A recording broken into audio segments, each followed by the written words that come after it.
Oops. Nope. You're live. Hey, good morning, everyone. Give us a minute to tee up the intro.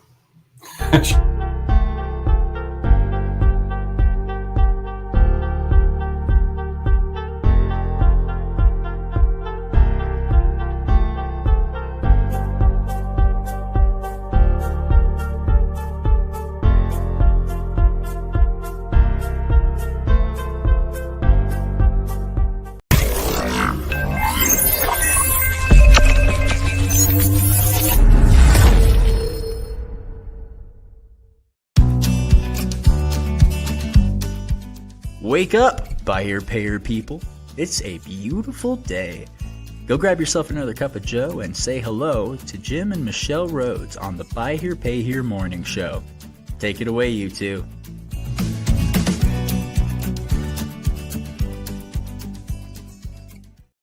Hey, good morning. Hi, good morning again. Yeah. We just said hello. Because I still need an assistant. she pushed the wrong button. And we were live before the intro rolled, so all good. Welcome, everybody. Happy Friday. Just wanted to do a quick sort of a recap episode of all the things that we have been hearing and observing and participating in.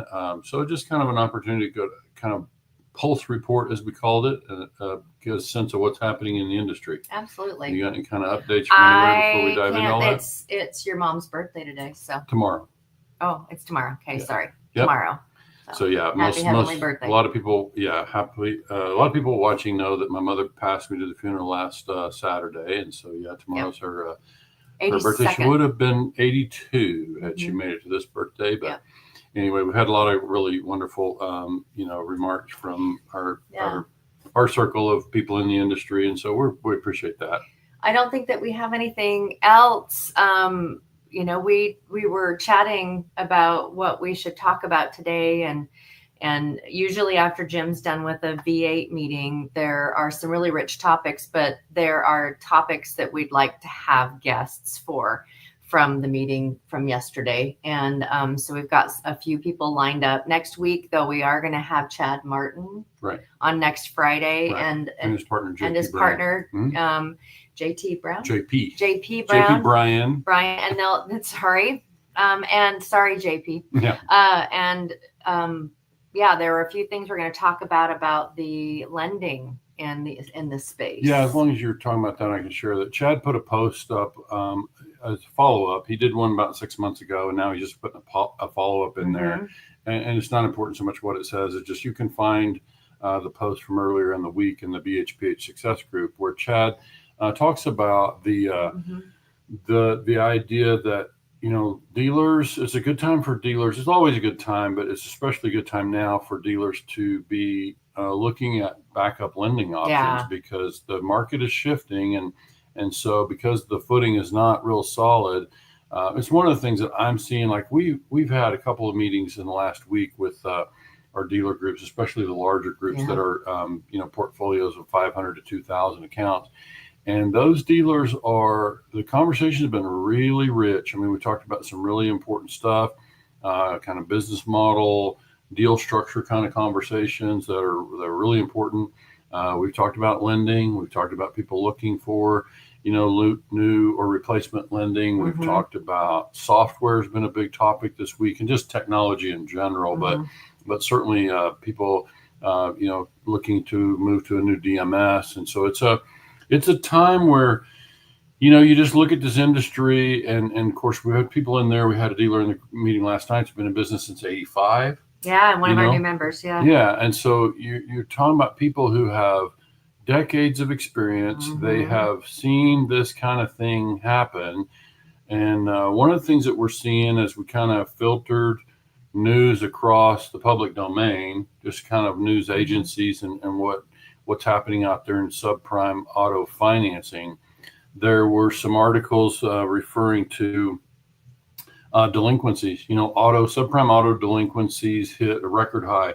They've been tracking delinquencies in auto financing since '94 at least, And in that period, you're talking about, 30 years. Do you know what it is that they're, I mean, this is just like the how many accounts or how late accounts? It was a percentage of accounts over 60 days was the number they were referring to there. And so that particular marker, so again, is that what you guys are seeing? Yeah, I can tell you that's what they're seeing. Yeah. We don't spend a lot of time in V8 looking at delinquency. We're going to start to add a layer of delinquency measurement because, as one of our members pointed out, it is going to be one of the better ways to identify collections approach. Like this is one of the things, with my clients, we've been talking lately about philosophy of business, and especially we got one dealer hiring a new manager, and we're kind of working through this 11-piece checklist that we introduced some weeks ago.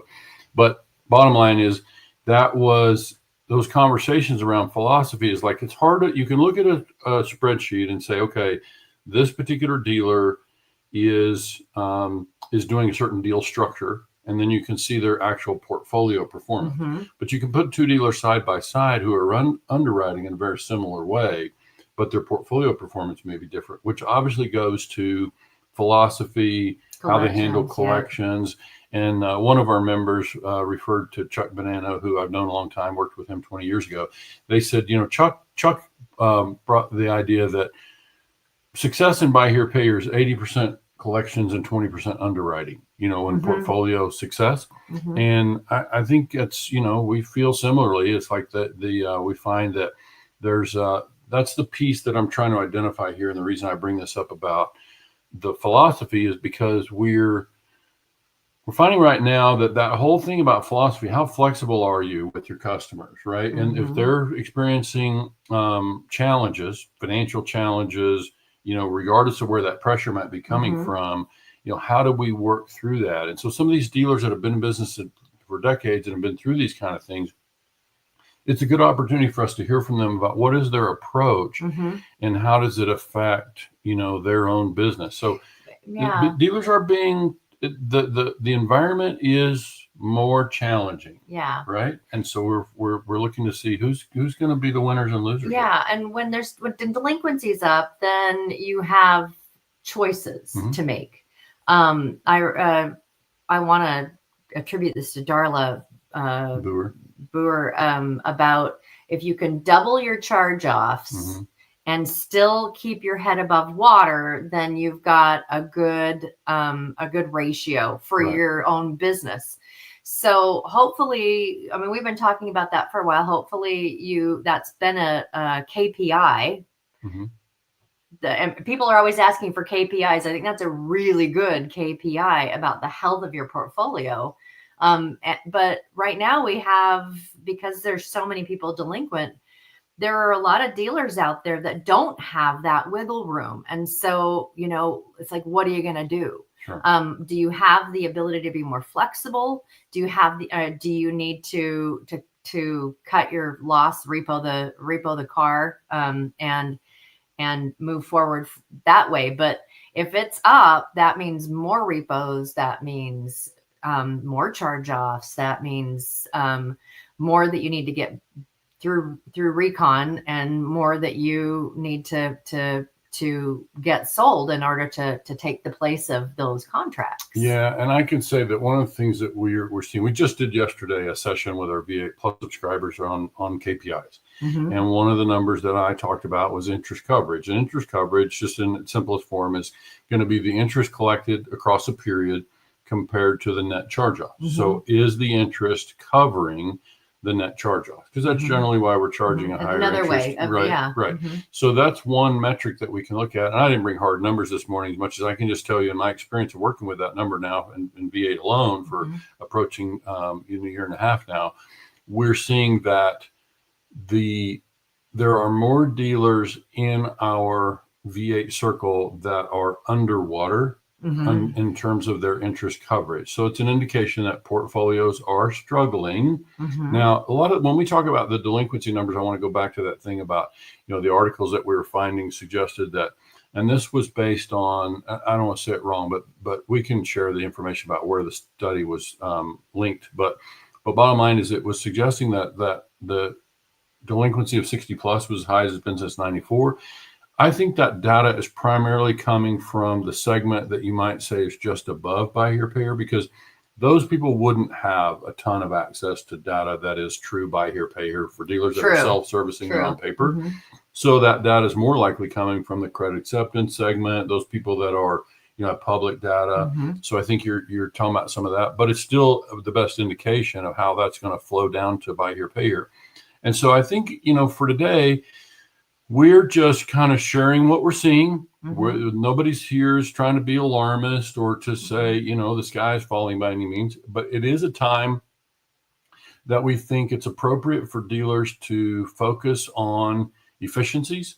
We've heard people say it's a good time to make sure our overhead's in check, right? Make sure that we're managing our overhead, and that to your point about Darla, and I know that originally came from Ken Shilson about this idea of doubling your charge-offs, and would you still be in business if your charge-off rate double? We're not seeing double charge-off rates, but we are seeing a pretty substantial increase. And so it is testing. It's kind of, I've been using the phrase stress test in a lot of our work with V8. It's like when we apply certain calculations to these portfolios, how well does it hold up to the stress test? And so these are examples of where we say dealers, we recommend dealers are going to be aware, right? Be attentive to your numbers, make sure you know kind of what your performance is looking like and how it might be shifting. We think dealers who are going to be successful are going to be adaptable. Certainly they're going to be looking at technology. I think this is a really great time to make sure that we're, properly invested in technology, because obviously that is a shifting environment. The other thing that we would certainly emphasize, again, as we've been doing ever since we started at Wednesday, really, in 2022, is customer engagement. I mean, I can't think of a more important time to make sure that we're in regular communication with our customers, even those customers who are not past due. That it's become something that your customers are. It's not something that strikes fear when they get a phone call from the dealership. So we start that customer engagement, and you're more likely to get an answer to a call if there's something that's up. So yes. And we've had guests on that talk about how they've shifted into quarterly. If there's some way, whether it be on the phone or a newsletter or something that you're communicating with them, even more often than that, but that it's the actual having a conversation with your customers, really, really important during these kind of financial. Yeah, for sure. And I would say it starts with just, if you're not sure what to do with that sort of engagement, I would say if I were doing it, it'd be a short survey. Like if I were reaching out to customers, it would be a 3-question survey. And mostly I'm just there to listen, get a feel for what's happening with them. How's everything going? How's it going with the car? How's it going with, your work? Are you same hours, same everything, any real changes in your world? And just listen, just find out from them kind of what their sensitivities are, what they're kind of experiencing, what they're thinking, so that we can be proactive and be prepared to work through whatever, is coming down the pike. And so this is something that I think we just want to make sure that we're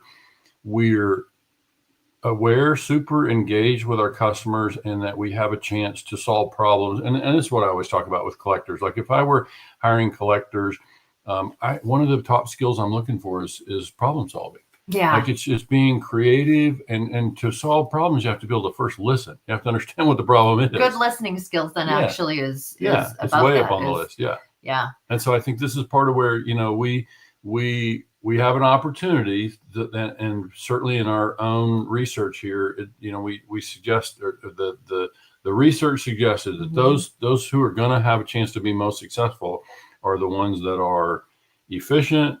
They are taking advantage of technological gains, right? And that are obviously healthy from a debt ratio perspective. One of the things that came up in some of our research, we're using ChatGPT and we're sweeping this stuff because it can obviously go out and pull together research from all kinds of sources in an instant. And it also brought up the subject of LTV with lenders.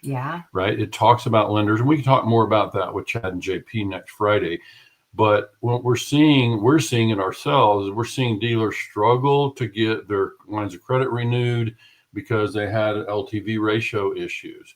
And for those not familiar with LTV, it's going to be loan to value. It's going to be the loan amount with the customer relative to the book value of the car. Mm-hmm. So this is why, we had some really great conversations yesterday in our V8 Plus session with KPIs, because we had both highly experienced dealers and dealers that are new in that same conversation. And it really highlighted, how business models shift and what dealers who have been in business for decades, what have they learned to allow them to be successful. And so these kind of things around deal structure and all these kind of loan structure questions are things that we need to be aware of. I think in our, Michelle knows I don't like using the word, when I'm talking to dealers, I don't like to use the word need, like you need to do this, you need to do that. I mean, dealers are pretty independent. I would say we're in a time now where the word need is more relevant. It's like there are going to be some things that we certainly are going to benefit from in our operation when we will make sure to get ourselves healthy in certain areas. So that's, again, going to be, for me, the top indicators are going to be, limiting charge-offs, which we're always looking to do, but I think it's going to be especially important now. The overhead element, obviously optimizing deal structure, and technology. Leveraging technology is going to be, an essential part of, how dealers prove to be successful. Communication with the lender, making sure we know what the lender is looking for, and that we're, making sure we're familiar with our covenants frontwards and backwards, and that we're being proactive to manage our way into, hitting those marks. When we talk about LTV an awful lot, and I when we're falling out of covenant because the loan to value is too high, that's a real question about pricing too. So are we, we've heard for so long, double it and add $1,000. Yeah, that came up in our conversation yesterday, and it was discussed that phrasing has been around for decades. I've heard it. I've heard it many times recently. You don't have to hear it from Jim. Our very experienced dealer says that works at a low ACV. If you've got a $14,000 cost car, you're not going to double that and add $1,000. That's just not. So I think, if you're new and you're in a low ACV, then maybe that kind of strategy can work. But I think really what I was suggesting to our newcomer dealer who was part of that conversation yesterday is, start tracking, even if you don't have a lender in the picture, start tracking the actual book value of the car that you, at least at the time that you book or that the deal is contracted. You don't necessarily have to keep a running track of its value. Is that in DMSs? It depends on the integration. I mean, most of them have to integrate with a black book or some sort of third-party valuation system. But I would say dealers can just quickly run an MMR or whatever valuation tool they choose to use. But I would suggest that everybody have their valuation number at the time of contracting, so they can have a point of reference of where their LTV started, and at least have that as a data point. Ideally it would be in the DMS. You would have it booked and have it in the system. Well, and I would imagine that would be wise to have, the LTV, and know that from the gate, if anything happens that you needed to sell that car, that you would be able to cover that. And I think it's always a good idea to have. In fact, I heard from a dealer yesterday who discovered that his local bank was not going to be able to do business in the way that he had expected, and so he went to a new lender, but right away they were asking for valuation. What's the value of the paper? Right. So they'll use their own metrics to figure out, and really what I guess this dealer was asking, who are the buyers? Right. And so that they can have as a backdrop, if we had to liquidate the paper, who would be the buyer? So I gave him 3 names, but the idea here is, what is the value of the paper in those situations? And I think a lot of our dealers are in a healthy position. They may not be using debt. I asked the question about LTV in one of our large group meetings a while back, and virtually none of them were tracking LTV. Why? Because it's not really relevant to their strategy. It's not currently a factor. Well, I can't say. I mean, these dealers are established and successful. I can just say that, to me, it's a point of reference that even if it doesn't dictate the way you structure deals, it's still a relevant data point in terms of today's market position, in terms of making sure you know where your contracts are priced relative to the book value of the car, so that circumstances should change and we're liquidating paper or we're shopping for a new lender, that we know where we're at in terms of LTV and that we're not surprised, by our own LTV ratio issues. So yeah, I think it's a relevant thing to be aware of. And it doesn't have to change necessarily for a dealer the way they price. Because again, if they're operating on their own cash and it's their business and they're doing deals the way they decide they want to do it, then, we're not going to try to, dictate to anybody that they change their business model. It's just that I think it's a point of awareness. And with all of our dealers, we ask them to be aware of, because of the absenteeism and because of the idea of having enterprise value in your business, I think it's important to understand kind of the position that you're in with your portfolio. What is its liquid value? What is its leverage value, so to speak, and be aware of those kind of things as you operate, so that you can, be proactive and plan ahead to what I think a 24-month plan right now is a good idea. I think the world will look a lot different in 24 months. And so I think in terms of managing your way there and anticipating if losses, continue at this track for a while, then what does that look like for dealers? And so there's a lot of factors. And as I keep saying, the reason these conversations become so important and the reason we want to make sure in our V8 and other formats that we continue to talk about this stuff is because the buy here, pay here business is simply more challenging than some other businesses. It's just got more layers to it. It's got, and as I said, it's got a 3-year tail, or, you create a contract today and that's paper profit, but how well you convert that to cash will be decided over the next 12, 24, 36 months. A lot of businesses don't have that element to what they do. Right.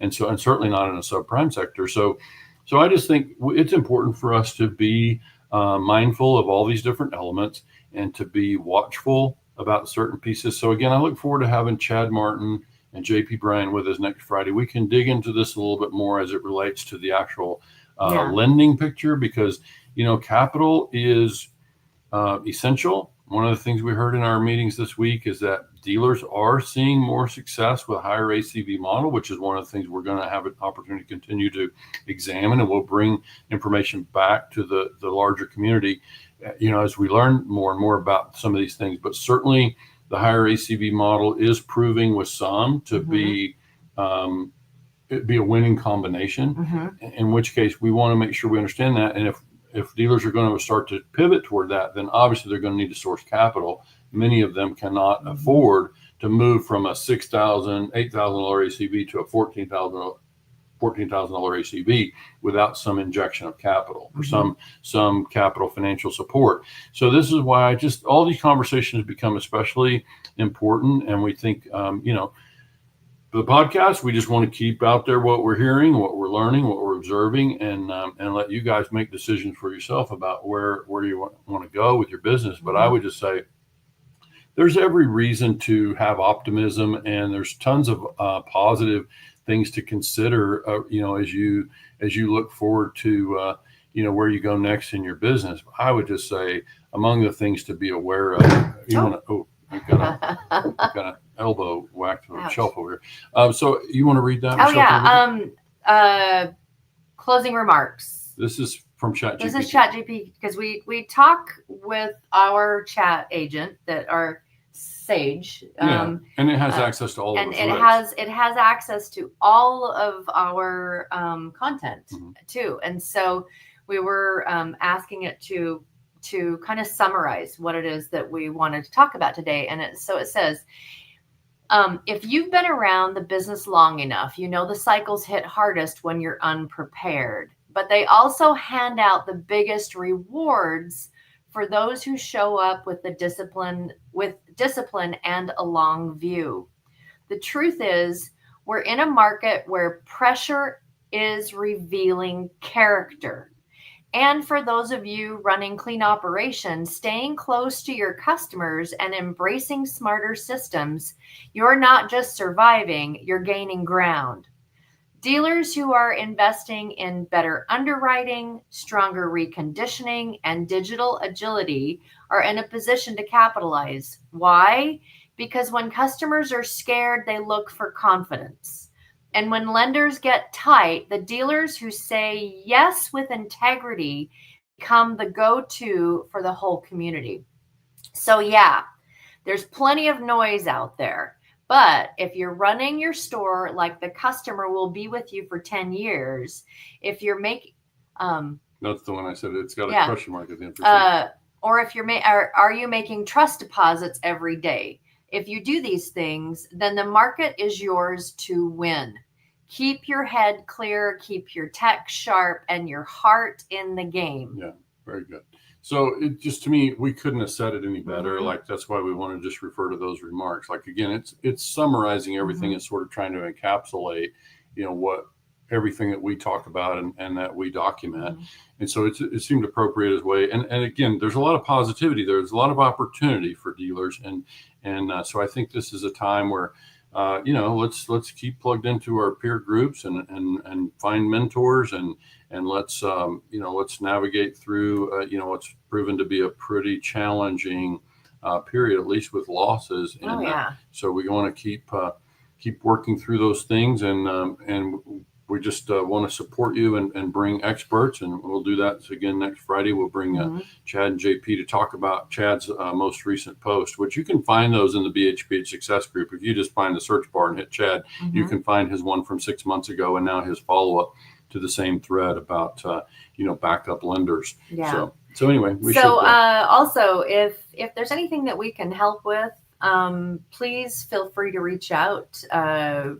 Jim does a lot of portfolio analysis and those kind of things. So if that's something that we could be helpful in, so please feel free to reach out. Jim at whitehatway.com. One quick reminder, on Monday night, we'll have our V8 discovery meeting. It's open to dealers who are interested in V8, for vendors who want to understand a little bit more about what we do there. So we can get the invitation. If you're interested in attending one of those, just shoot me a note at the text or an email, and we'll get you an invitation to that. And you can sit in and just kind of observe, what we talk about and kind of the KPIs that we review and just kind of get a sense for the format. And so other than Jim at White Hat Way, you can call or text 903-816-0216.